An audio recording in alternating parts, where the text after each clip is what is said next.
Without further ado, I'd like to welcome Jill Stanek. Jill has also been traveling with us on our I Vote Pro-Life First Campus tour. Jill's commitment to life led her to risk her job, her reputation, and her friendships to stop the terrible practices of abortion and infanticide. Jill was a registered nurse at Christ Hospital in Illinois when she made the shocking discovery that babies were being aborted alive and allowed to die without medical care. Jill went public and has since become a national figure in the effort to protect both born and pre-born infants. In January 2003, Jill was named by World Magazine as one of the 30 most prominent pro-life leaders over the past 30 years. Jill also hosts one of the most popular pro-life blogs in the United States at www.jillstanek.com. And for her pro-life writing, liberal MSNBC commentator Keith Olbermann named Jill the worst person in the world on June 4th, 2009, perhaps Jill's greatest honor. And in 2011, Newsreel blog named Jill one of the top 10 enemies that the pro-abortion left fears. So friends, please join me in welcoming Jill Stanek.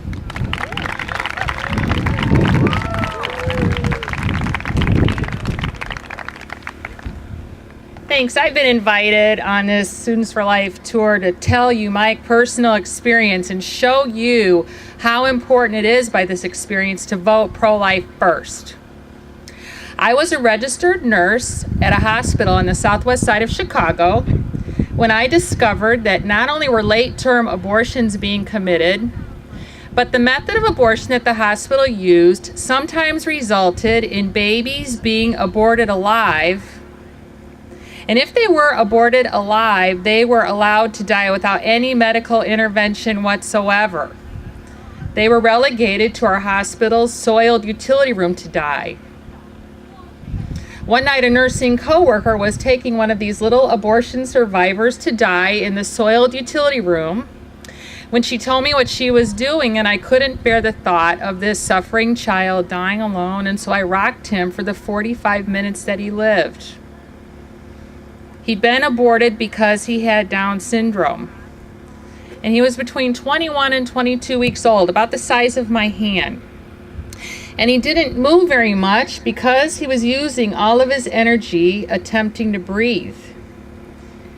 And I remember toward the end of his life, I couldn't tell if he was alive or not unless I held him up against the light to see if I could see his heart beating through his chest wall because their skin is so thin at that age.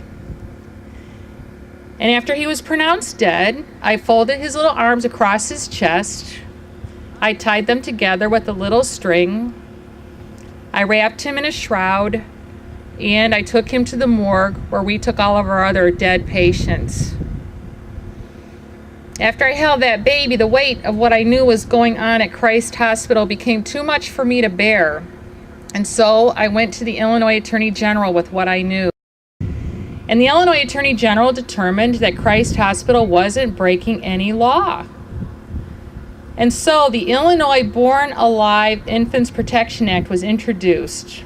This was a simple 3-sentence bill that said any baby born alive, no matter what gestational age, no matter wanted or not, was to be legally protected in the state of Illinois. And this is when I first encountered then State Senator Barack Obama. I testified before committees on which he sat in 2001, 2002, and 2003. And he argued with me in committee that giving these abortion survivors the same rights as full-term born babies, and again, we're not talking about babies who haven't been born yet, we're talking about babies who have been born. But he said giving them the same rights as these full-term babies would somehow lead to the overturn of Roe v. Wade. And so he voted against the Born Alive bill 4 times as state senator. And he was the only state senator to speak against it on the state Senate floor. The second year that I testified before Obama, I described to the senators on the committee that Christ Hospital had created a comfort room in that year intervening. So no longer were nurses taking babies to the soiled utility room, they were now taking them to the comfort room. This was a small, nicely decorated room, complete with a first photo machine in case parents wanted professional pictures taken of their aborted babies. Baptismal supplies in case they wanted their aborted babies baptized. And a foot printer and baby bracelets in case parents wanted keepsakes of their aborted babies. You may not think that what I'm telling you could possibly be true, but I took pictures of that comfort room and I had them entered into testimony. And you can Google Christ Hospital Comfort Room and they'll pop up. And I watched Barack Obama look at those pictures and put them down and argue with me that he thought that because I wasn't happy with the comfort room, I really wasn't out to protect abortion survivors. I was out to overturn Roe v. Wade. And again, he voted against this bill. This is to demonstrate to you how important it is on every level, even dog catcher, to vote for only people who are pro-life. This particular guy started out as Illinois State Senator, and then he moved on to U.S. Senator, and now he is the President of our United States. We have in office the most pro-abortion, pro-infanticide president this country has ever seen. And he got his start at a lower level. And so I am so grateful to Students for Life of America for sponsoring this I Vote Light First campaign. And I am really encouraged by you at IPFW. This is the largest crowd we've seen to date. Very good. Good for you. Very good. Thank you very much. And thank you for your attention. And we've got some high school students who came out today. Really appreciate you coming and your school's conviction to the sanctity of human life too.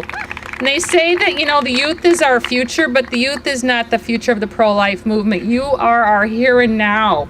We need you now to overturn Roe v. Wade and make abortion unthinkable in this country. Thanks a lot.